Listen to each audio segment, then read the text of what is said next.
সরকার ঘোষিত যে টাইমলাইন সেই টাইমলাইনটাকে সামনে রেখে আমরা এগোচ্ছি। আনুষ্ঠানিকভাবে রোডম্যাপের যে বিষয়টি আমরা আসলে কর্মপরিকল্পনা যেটি আমরা এই কমিশন শপথ নেওয়ার পর থেকেই পরেই আমরা মোটামুটিভাবে একটা আমাদের নিজস্ব একটা কর্মপরিকল্পনা ধরেই এগুচ্ছি এবং সেই কর্মপরিকল্পনার বহিঃপ্রকাশ হিসাবেই প্রাথমিক পর্যায়ে আমাদের যেই আসন বিন্যাসের ভিতরে বা আসনগুলোর মধ্যে যে প্রশাসনিক নামের যে পরিবর্তনগুলো হয়েছে সেগুলো আমরা ইতিমধ্যে সংগ্রহ করে ফেলেছি। তারপরে আপনার ভোটার লিস্টের কাজ আমরা শেষের পর্যায়ে নিয়ে আসছি। তারপরে নিবন্ধনের কার্য আমরা একটা পর্যায়ে আসছি। তারপরে আপনার ডিলিমিটেশন আমরা হয়তো বা আইনের সংশোধনীটা পেলে আমরা সেটিও অন্তত মাস তিনেকের ভিতর শেষ করতে পারবো বলে আমরা বিশ্বাস রাখি। তাহলে পরে আজকে থেকে 3 মাস পরে ধরেন যে এর মধ্যে আমরা মোটামুটিভাবে আমাদের ওয়ার্ক প্ল্যানের যেই প্রি ওয়ার্ক যেটি সেটি হয়ে যাবে এবং আশা রাখি আমরা কি বলে যে মুদ্রিত যেই কর্মপরিকল্পনা যেটি সাধারণত নির্বাচনের আগে নির্বাচন কমিশন পাবলিশ করে সেটি জুন জুলাইয়ের দিকে আমরা হয়তো বা আশা করি যে আপনারা প্রিন্টেড কপি পেয়ে যাবেন। সরকার ঘোষিত যে টাইমলাইন সেই টাইমলাইনটাকে সামনে রেখে আমরা এগোচ্ছি। সরকার যে ইতিমধ্যে রিপিটেডলি তো সরকার ঘোষণা করতেছে যে নির্বাচনটা কখন হবে, সেই টাইমলাইনটা ধরে আমরা এগোচ্ছি। এখন যে কোনো ব্র্যান্ডের পুরাতন এসি বদলে নতুন ওয়ালটন এসিতে উপভোগ করুন 25% ছাড়। আমি কিন্তু বলছি যে শিডিউল ডিক্লারের পূর্বে স্টেক হোল্ডারদের সাথে তো একটু বসতে হবে না? আপনি যদি নিবন্ধন না দিতে পারেন, রাজনৈতিক দল আমার প্রায় 100 জন নিবন্ধন পাওয়ার প্রার্থী ইতিপূর্বে তারা আবেদন করেছেন। এই 100টা রাজনৈতিক দল যদি শর্ত পূরণ করে কেউ আসতে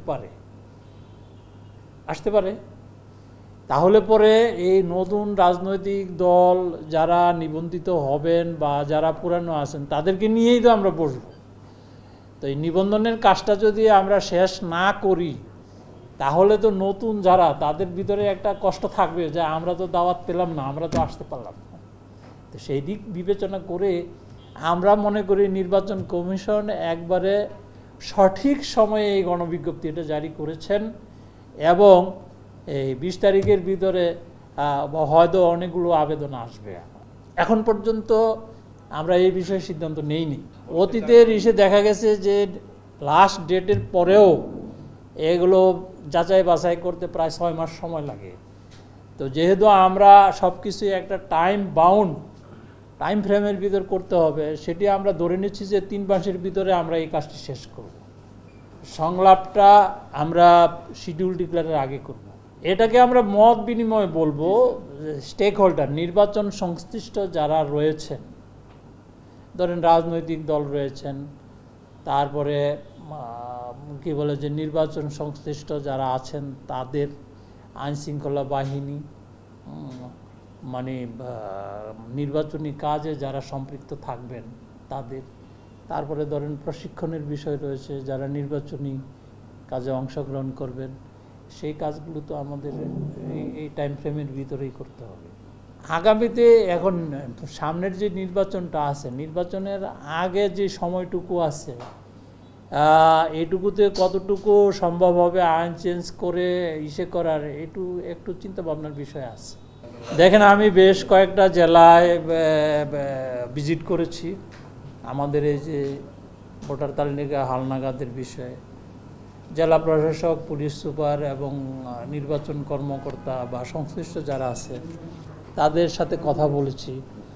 তো এখন তারা তো এক কথায় বলেছে যে স্যার, এই রমজান মাসে আমাদের যে পারফরমেন্স এবং এটাকে আমরা আরও ইমপ্রুভ করার চেষ্টায় আছি এবং এটি যদি অব্যাহত থাকে তাহলে আমরা নির্বাচন করতে কোনো বাধা মনে করি না।